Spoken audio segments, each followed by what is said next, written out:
Kosher Family Living, and I had a request that I would show, or on the web blog that I would show, on the video blog that I would show how to use the grain mill. And I thought it would be kind of fun if I did it for the first time.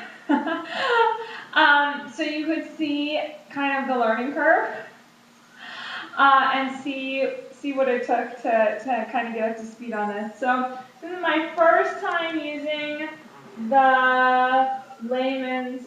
I listened to their video, and I think it's Lehman's, not Lehman's. The Lehman's Best Grain Mill.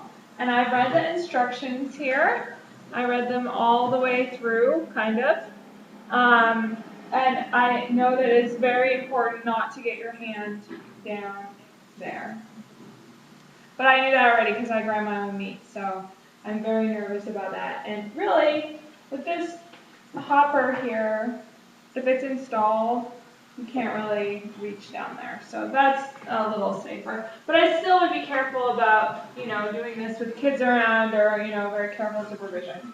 So what I have here is I have some sprouted wheat, and I sprouted this in my sink. I don't know if you can see, there's a little dried sprout there. I sprouted this in my sink, and then I dehydrated it overnight on the warm setting in my oven. And the warm setting, I think, is 160, but you could use a dehydrator. And this wheat sprouted like crazy. It only took, I soaked it overnight, and then the next day I started, I put it in I use like a colander or a strainer that I can kind of fit it in one level, and it really just took off. So, all right. So here's my wheat. Here's a grinder. I'm going to pour this in. This hopper holds 5 cups. And what I'm going to do, based on some videos I saw using this grinder and the instructions in the book, is I'm going to use a coarser grind, first of all. And then I'm going to run it through again on a finer grind. Now, it looks to me already like the grinder is not securely attached to the table. So we're going to tighten that down.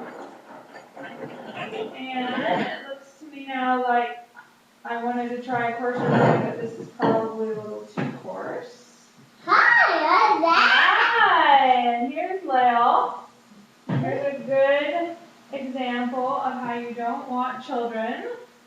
You have to be very careful when there are children around.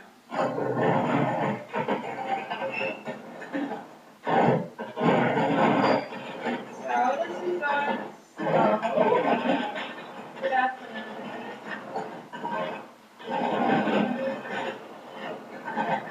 I'm probably going to have to, in interest of time, I'm going to have to stop the video now, and then I will finish grinding on the coarse grind, and then I'll do it on the final grind in a minute. So hold on, and I'll get this all done now, and then I'll come back.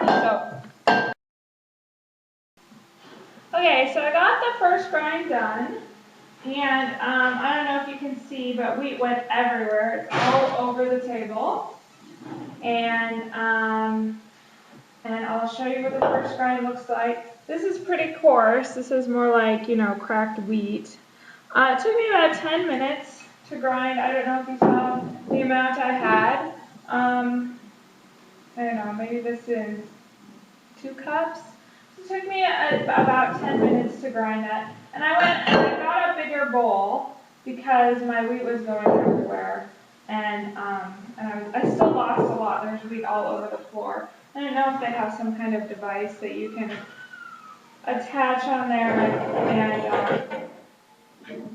and to keep kind of the loss down. But I did lose more than I like to see, especially when I sprouted it and I feel like I put all this effort in it. Although really it's not that much effort to sprout. Okay, so now I've tightened up the burrs. This is the burrs here. I tightened that up. It took some effort, but it was pretty easy, I'd say. So now I'm going to try and do the second one. Also, I didn't find that I needed a stomper. I found that the grinder and gravity put wheat through the grinder pretty easily. I'm going to do another grind here and see how this goes. The book advises that you use 2 hands on the handle, like so, but I'm finding that I can't get it clamped down to the table very well, which is not a surprise. I can't get the meat grinder clamped down to the table very well either. And so I kind of want to use one hand and then one hand to steady it. If I had a surface to bolt it to, I would probably do that, but you can't really leave these things out or your children can play with them, so I think bolting is going to be out of the question for a while. So, yeah, I'm not finding that this is looking like as fine as I want it to look either, which is not terribly surprising. The first grind was really, really cool. So I'm probably going to have to do an additional really fine grind after this one. So that's 3 grinds it's going to take me. So I'm going to pause again and then I'll come back and we'll try. Okay, so I put it for a second time and it's still, like I said, too coarse for me. Well, some of it's too coarse and some of it is not. So it's a mix. I'm going to try a third time if I can get the burrs to tighten down more.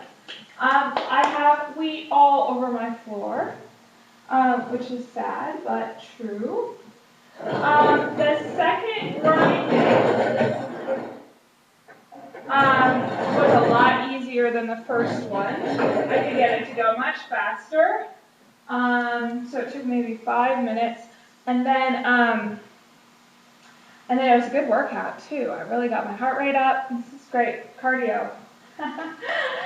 So I'm going to try now the third grind. I'm going to tighten up the burrs and see if I can get this in there for a third grind.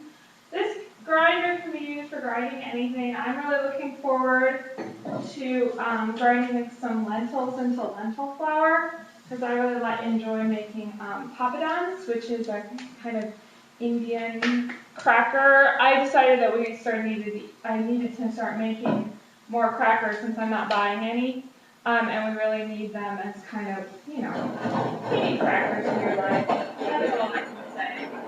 All right, now this is just dead easy. As you can see, I'm only using one hand, and there it is. So it's going really fast. And the grind is becoming something that definitely looks like flour.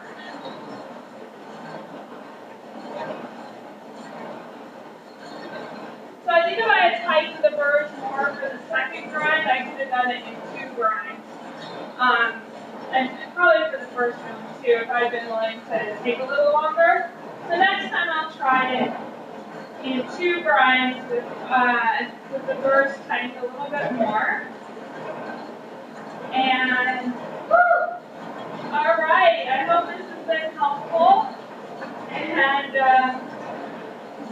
I'm going to finish this up and then I'm going to put it in the refrigerator and I'm going to put off making my tortillas, which is what this is for, until I think early next week. The month of September is a really busy month for me. It's our high holidays season, so I probably won't be making very many videos, and I will get back to it in October when we start school again and we have a little less. I did promise a video from the sukkah though, so for sure I'll be doing that. Take care, and we'll see you soon in another video.